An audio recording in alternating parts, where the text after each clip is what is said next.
There are big things happening behind the scenes at Everton. And it's not just one signing or another, no.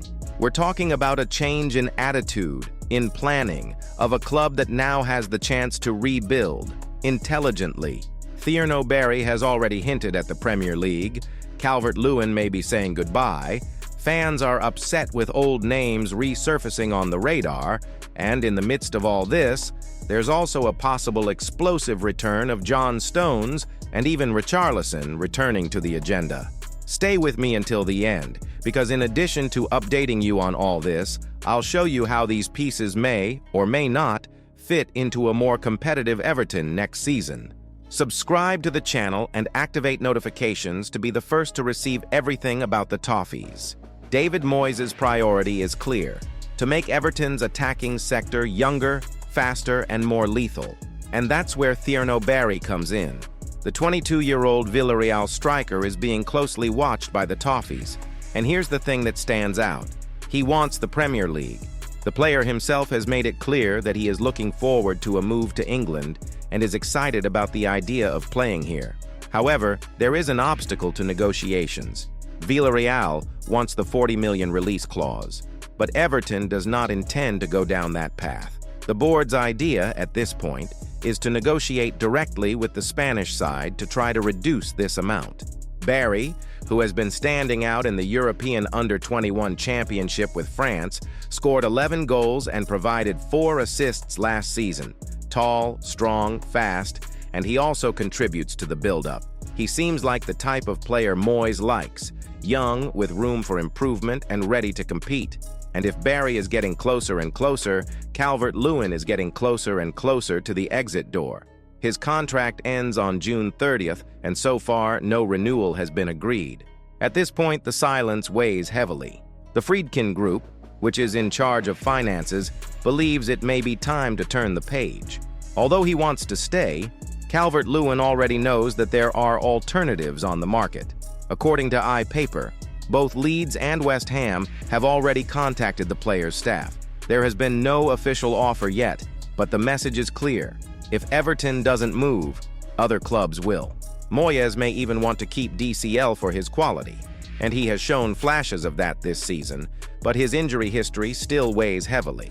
With Barry in his sights, the trend is clear: offensive renewal, with more mobility and less dependence on just one name. Now, if there's one name that keeps popping up behind the scenes and irritating a good part of the fans, it's Sean Longstaff.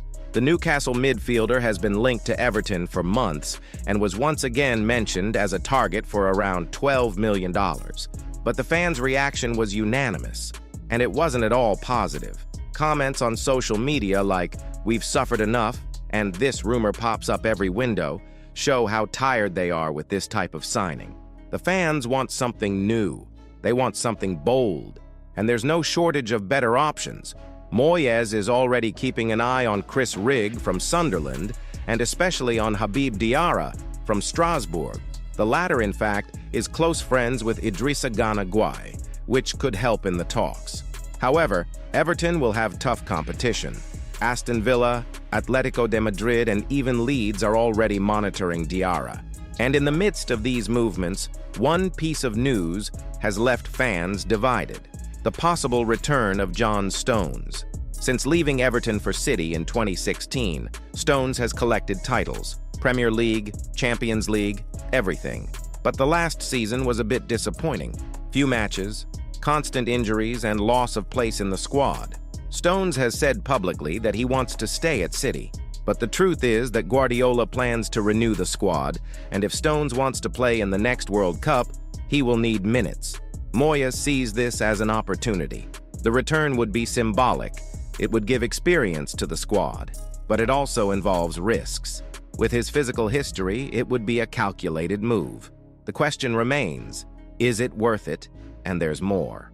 Richarlison, the name that divides fans like few others, has once again been considered at Everton.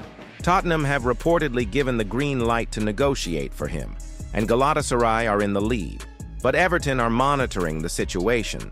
Moyes avoided talking about this, and rightly so. The Brazilian is talented and well-liked by the fans, but injuries have been a real hindrance. At a time when the club needs regularity, it is difficult to justify a heavy investment in a player who is still looking for physical consistency. The truth is that Everton is facing a summer that could define its course for the next few years. With possible arrivals like Thierno Barry, dilemmas like Calvert-Lewin, controversial names like Longstaff, speculations with Stones, and even Richarlison's name coming back into the picture, all of this requires calm, analysis, and a vision for the future. David Moyes and the Friedkin group have the chance to rebuild based on a project, and not just names. And the fans, of course, will demand it. Stay tuned here on the channel because in the next few days the pieces will start to fall into place. Or not. Subscribe, turn on notifications, and leave a comment. Which of these decisions do you think will define Everton's season?